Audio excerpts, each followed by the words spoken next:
네, 국회 움직임 알아보겠습니다. 대정부 질문에 위한 국회 본회의가 한창입니다. 네, 대정부 질문이 끝나면 해병특검법 상정을 둘러싼 여야 충돌도 예상되는데요. 국회 연결하겠습니다. 장윤희 기자, 국회 본회의 상황 어떻습니까? 네, 오후 2시 예정된 국회 본회의는 여야 갈등 속에 예정보다 1시간 30분 늦은 오후 3시 반쯤에서야 개의할 수 있었습니다. 우원식 국회의장이 오늘 대정부 질문이 끝난 후 해병특검법을 상정하겠다고 하자 국민의힘이 의장실을 찾아가 항의한 겁니다. 현장 보시겠습니다. 국민 여러분께 호소드립니다. 더불어민주당의 의회 폭주를 막아주십시오. 의회주의 무시하는 편파 운영 중단하라! 중단하라! 중단하라! 중단하라! 국민의힘은 해병특검법안 저지를 위해 필리버스터 준비에 들어갔고 야당도 이에 대비해 소속 의원들의 비상대기 지침을 내렸습니다. 민주당은 내일 저녁쯤 표결을 통해 필리버스터를 종결하고 특검법 통과를 위한 표결을 진행하겠다는 목표를 다음처럼 밝혔습니다. 19일이면 순직 해병의 일주기입니다. 일주기 전에 해병대원 특검법을 통과시키겠다는 약속을 지켜야 합니다.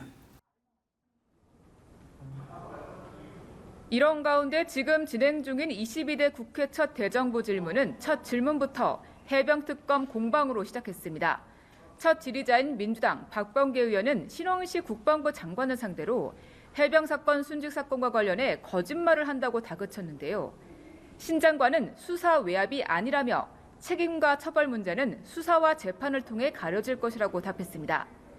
대정부 질문에 나온 박성재 법무장관은 야당이 추진한 검사 탄핵안을 조목조목 비판해 국민의힘 의원들의 박수를 받기도 했습니다.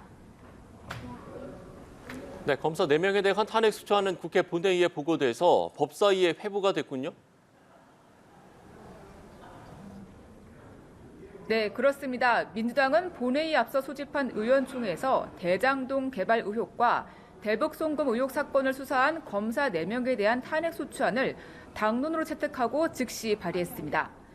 민주당은 이 법안을 본회의에 보고돼 법사에 넘어갔는데 검찰은 강력 반발했습니다. 여야는 김홍일 방통위원장의 사퇴를 놓고도 공방을 벌였습니다. 야당은 김 위원장 꼼수 사태와 무관하게 국회법의 모든 수단을 동원해 방통위 2인 체제 문제 등을 따져 묻겠다는 방침입니다.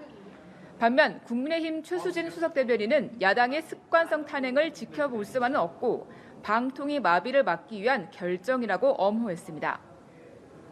네, 올여름 여야 전당대회 레이스도 한창입니다. 오늘 상황 전해주시죠.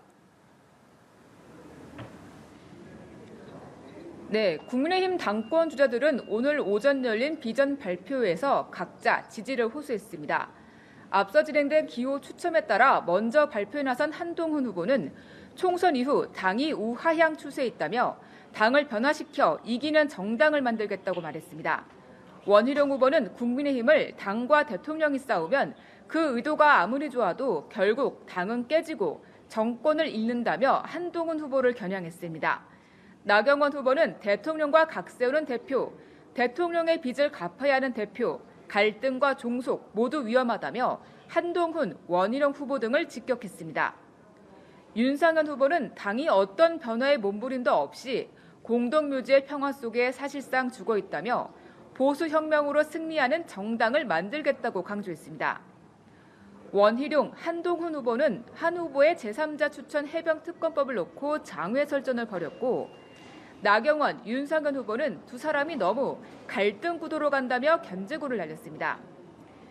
한편 민주당은 오는 9일과 10일 전당대회 후보 등록을 진행합니다. 이재명 전 대표 연임론이 굳어지는 가운데 경쟁 당권주자 움직임은 조용하고 최고위원 출마 선언만 이어지고 있습니다. 지금까지 국회에서 연합뉴스TV 장윤희입니다.